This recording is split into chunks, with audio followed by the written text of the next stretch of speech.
Do you need to get inside your primary drive case? Are you curious what's in there and how it all works? I'm going to walk you through all that step by step right now.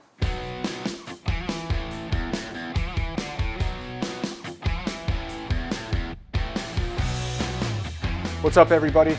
Tony from Tucker Speed here. So today we're going to go through how to remove and reinstall your primary drive case. We're going to go all the way to the inner, pull the inner primary off and reinstall it. I'm going to walk you through what tools you're going to need to do this job, the materials, gaskets, and oils that you're going to need to do this job.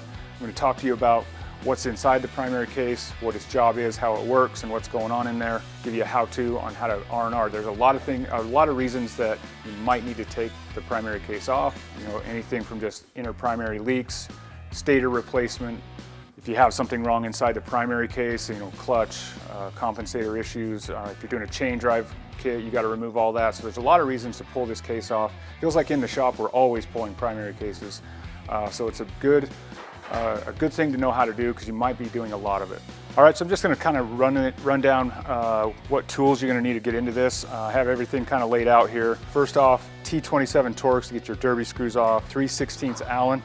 I got a straight and a ball Allen here. Got a couple of extensions. I got a long 5/16 Allen to remove my foot controls, 5/8 socket to get the drain plug, 1/2-inch socket to get my inner primary bolts, 1/4-inch Allen to get my starter bolts. I got a couple of impact guns, torque wrenches, you're going to need those. You're going to need a 1/2-inch impact gun, and to get the clutch and the compensator off, you're going to need an 1 3/16 socket.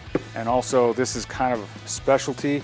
It's not going to be in any of your standard tool sets. It's a Torx T70. You're going to need that to get your compensator bolt off. You'll also need a primary locking bar to lock it when you go back on. I think that's it. Some shop rags, drain pans, some brake clean, all nice stuff to have handy when you jump into this job.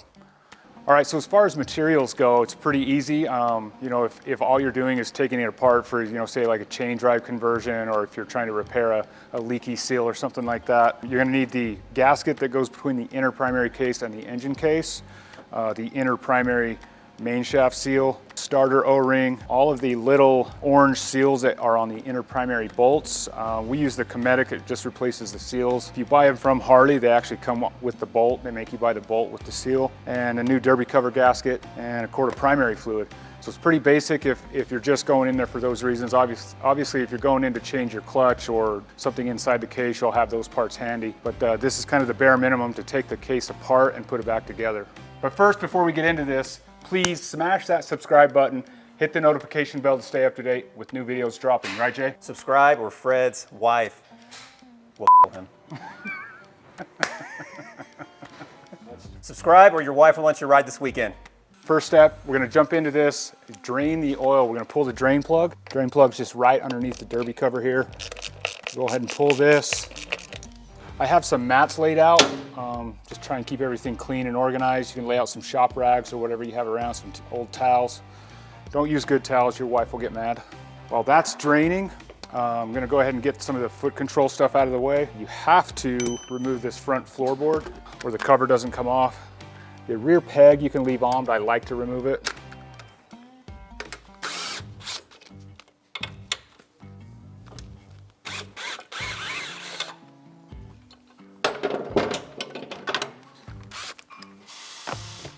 I'm going to get the shift lever out of the way now. On the shift lever, I like to pull the bolt from the inner lever and pull the outer lever with the shaft together. So I'm going to remove this inner bolt. It's a 3/16 Allen. So once you pull that bolt out, just grab the lever and the shaft and just pull it. You'll pull the shaft with the outer lever as one piece. Pull the shaft. Just set the shift linkage up and out of the way, and we'll get this rear foot peg out of the way. That bolt a lot of times gets really tight, it just gets corroded in there, so I have to put a wrench on it. Got the foot controls out of the way, the oil's still draining. We can go ahead, get our T27, we're gonna remove the derby cover. This bike's got the flat style derby cover gasket. You may have an orange O-ring in the inside of the cover. Either way, they both seal. They both work good. I like the flat foamette style gaskets. The drain pan I have underneath this is it's actually like a baking pan, but it's long. I like to use it for primary cases because when you pull this cover, it's going to drain oil like this wide. So if you have just a small round cover, it's going to spill on the floor on your lift or whatever you're working on. So I like to have a long pan or even just two pans side by side, whatever works easiest for you. But I'll start pulling all the 3/16 heads. These are 1/4 bolts. Pull all these off. What I like to do, just out of habit, leave this one. I'll get it loose, but leave it there.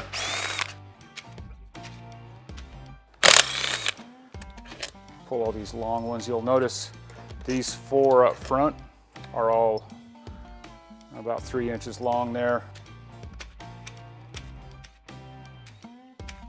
So all I have left is this one bolt that's still threaded in but loose. I like to just pull the cover and let it hang. It'll just drain all that oil out of there. Let it sit there for a minute and all that oil drip off of there. Once that's drained off real good, I'll just pull this last bolt, keeping a hand on the primary cover so it doesn't go anywhere. Just pull it off. The gasket came with it. I'm just gonna set this aside into another pan, let it drain. But first, we want to thank our sponsors, the Law Tigers. Today, I'm joined by Scott from Law Tigers of Utah. Law Tigers are motorcycle accident attorneys. Scott and his crew across the nation ride and understand our culture. If you've been in a motorcycle accident, the Law Tigers should be your first call. Give us a call, we'd love to help you out. All right, so before we jump in and start removing the drive components here, I'm just gonna talk a little bit about what this stuff is, how it works, and the correct terminology. So right off of the crankshaft here is what they call your compensator sprocket. Obviously sprocket is relatively known. It's turning the chain, but the compensating part of it is where some guys tend to get a little bit lost. And what happened, on the sprocket is actually on this ramp that you can see here, and it's spring loaded. So as it tries to twist, what the crank is actually twisting the ramp, and then it's turning the sprocket. But the sprocket is able to kind of slide up and down those ramps, and the harder it slides, the tighter the spring pressure. And really the purpose of this is to kind of absorb some of the heavy shock loads of the crank, because we got a big heavy flywheel, 2-cylinder motor kind of rotating. And so that compensator absorbs some of that and smooths out the drivetrain. But the stock compensators have been prone to failure. The ramps tend to wear out or even split.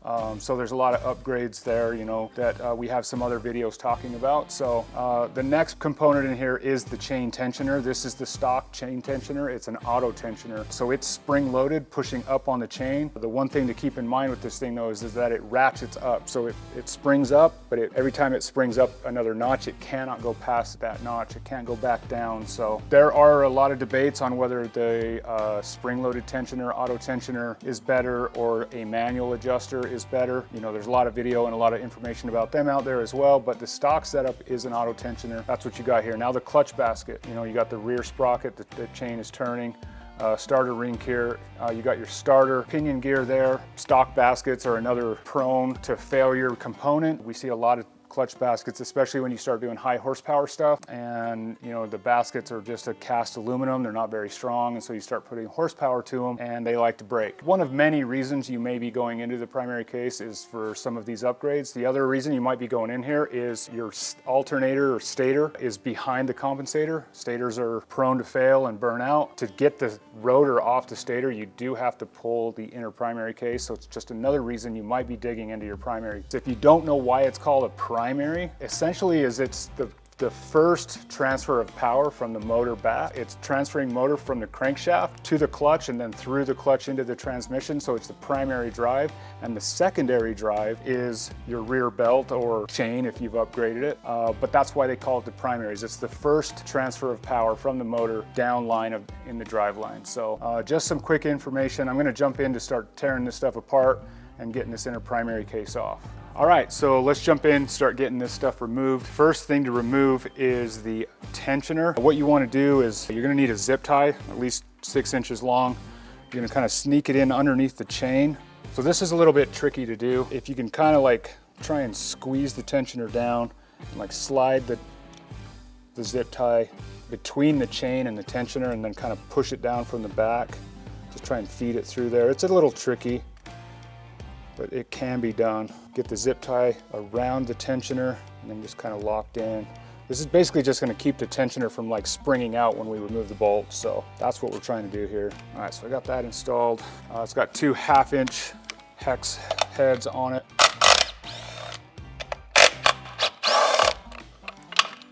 So you can see there that the that zip tie is holding the tensioner collapsed. It'll just make it easier to reinstall that way. Set that guy aside. There are 2 things that we didn't talk about in our tool list. You're gonna need a pair of snap ring pliers. Well, either way, whether it's hydraulic or cable clutch, you're gonna need a set of snap ring pliers. This bike has a hydraulic clutch. I have this little piece of rubber wedge. I'm gonna push this up in my clutch lever. I'm gonna open it up and just put it in there so that the lever won't fully release. That kind of closes off the hydraulic port inside the master cylinder. And then I'm going to pull the snap ring on the clutch release plate. Get the snap ring out, get the bearing plate out of there, and then you have access to the clutch nut. Now you're going to need your 1/2-inch impact, whether it's electric or pneumatic, it doesn't matter, with your T70. And this is just normal thread on the compensator. I'm gonna go ahead and remove this guy. We'll get the bolt out. I'll leave that in place. All right, so again with the 1/2-inch impact, I got the 1 3/16 socket. I'm gonna put this on an extension, just gotta reach in there a little bit. This nut is reverse thread, so you're gonna go righty to loosen it. I like to just keep a hand on the clutch. And we got our clutch nut out of the way. And if it looks like I'm hobbling around, struggling, it's because I'm still nursing a broken leg. If it looks like I'm walking like a chimp or something. But trying to do my best here. So now we got the compensator bolt out, the clutch nut off. I'm gonna grab the clutch and the compensator sprocket itself and just pull straight out and everything. You can see the ramp and the springs are still on the crankshaft. All right, so we'll remove the ramp. And take note of how these springs are assembled, their orientation to each other. Remove all those, remove this inner hub. All right, so the next step, once we get to this point, is I gotta remove the starter from the back side of the inner primary. I gotta do that from the other side of the bike. We're gonna need a long extension, something real long with 1/4-inch ball Allen on it to get those starter bolts out. All right, so from this side, you're gonna reach in with a long extension with that 1/4-inch ball Allen and get on the 2 starter bolts.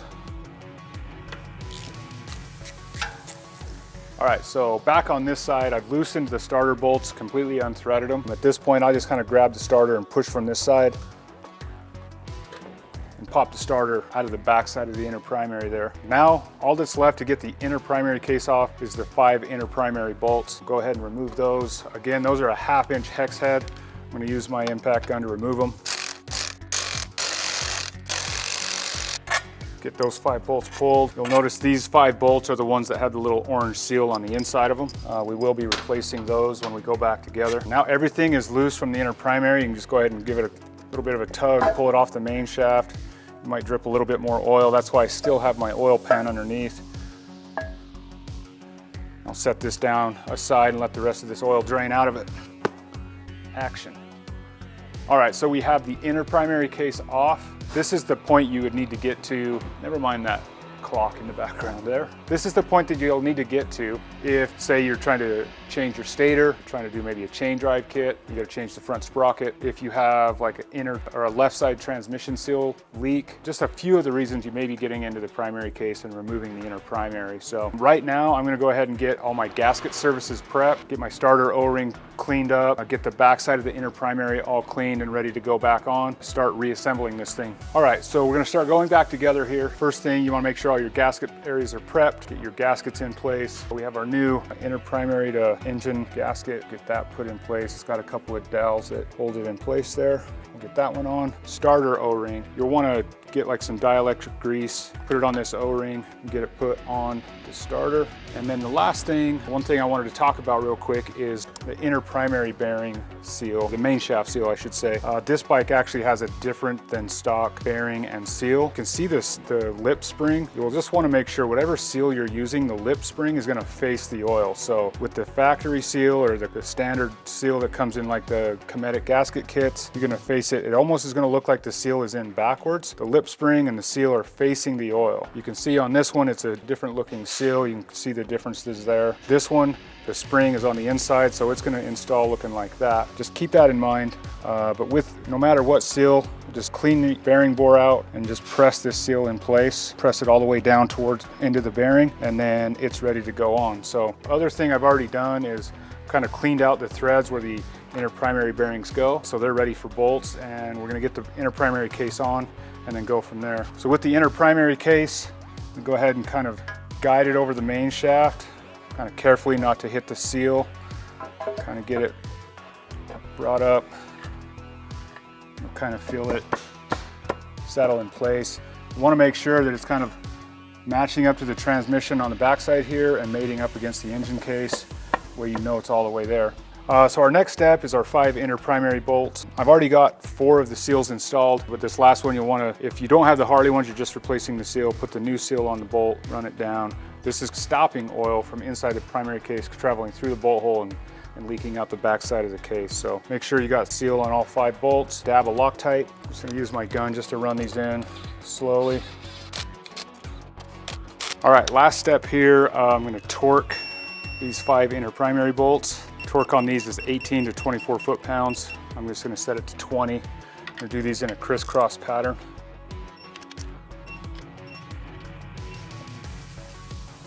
All right, now we got to jump to the other side and get the starter bolts torqued. But from this side, I'm going to go ahead and kind of pick up on the starter, kind of guide it into place here.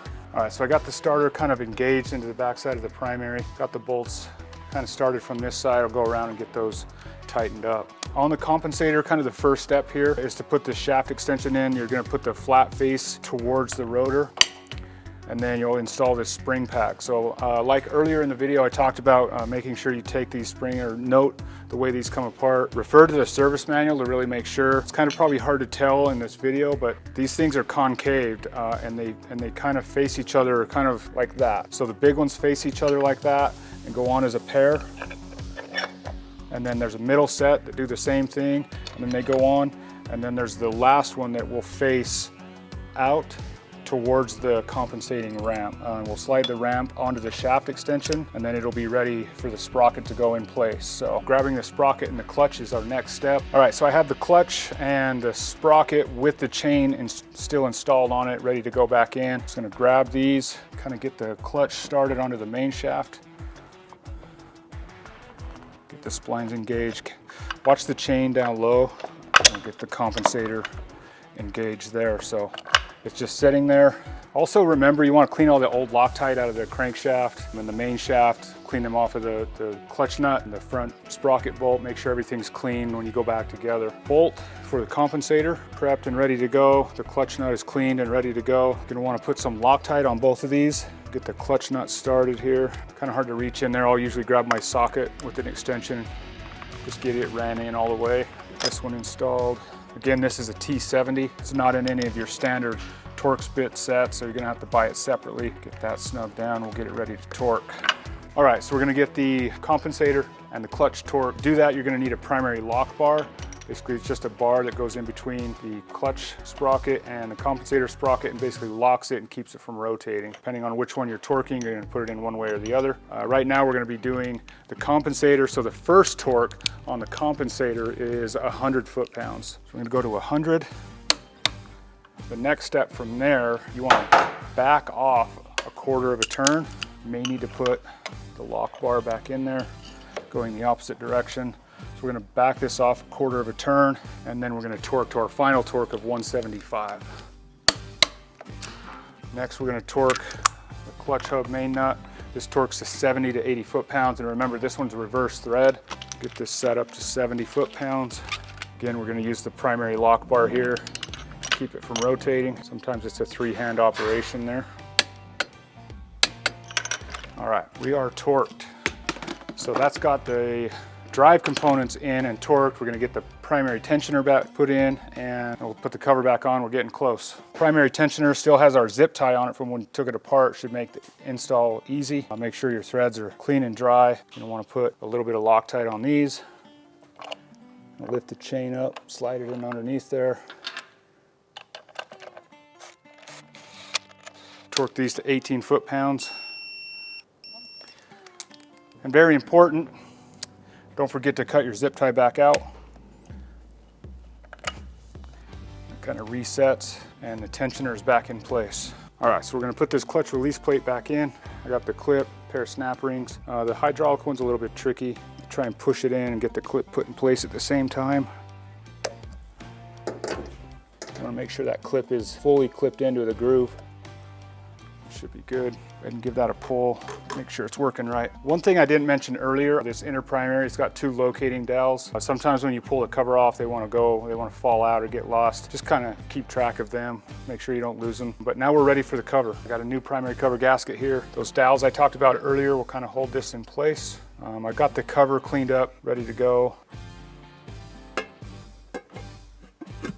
Just gonna get at least 1 bolt put in place to hold the cover on.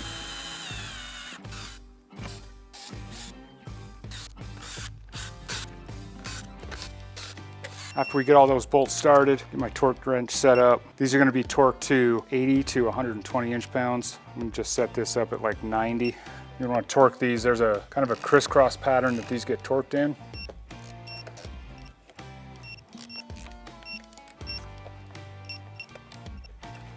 All right, we got all those torqued. We got to get a drain plug put back in, oil put back in, and we should be ready to go. Okay, I got the primary cover on. I got the bolts all torqued. I got a new O-ring on the drain plug. Got to get a little Teflon on it. We'll get the drain plug in, get oil in, foot controls, and then this job is wrapped up. So drain plug is in. I got this little primary fill funnel that you can pick up at the dealership. This makes it easier. Quart of primary fluid going in. I got a new derby cover gasket. Again, I use the flat style, foamet style gaskets. Get 1 screw in there, hold the gasket in place, and then start it. All right, so I'm gonna torque the derby cover 80 to 108 inch-pounds. I wanna torque these in a star pattern. I usually err on the light side of that torque spec. Sorry if that's a little bit noisy. We got the dyno room running in the background. Derby cover's on. Last step is foot controls. Last one, we got to reinstall our shift lever. We get the rear lever in place, shaft engaged into it.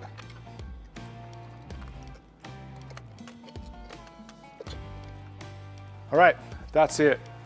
That's how to remove and reinstall your entire primary drive case start to finish. I hope this video has been helpful. If you have any questions, just drop them in the comments below. And you can find all the parts that we used here, gaskets and oils, on our website at tuckerspeed.com. Appreciate the support and love. Thanks, guys.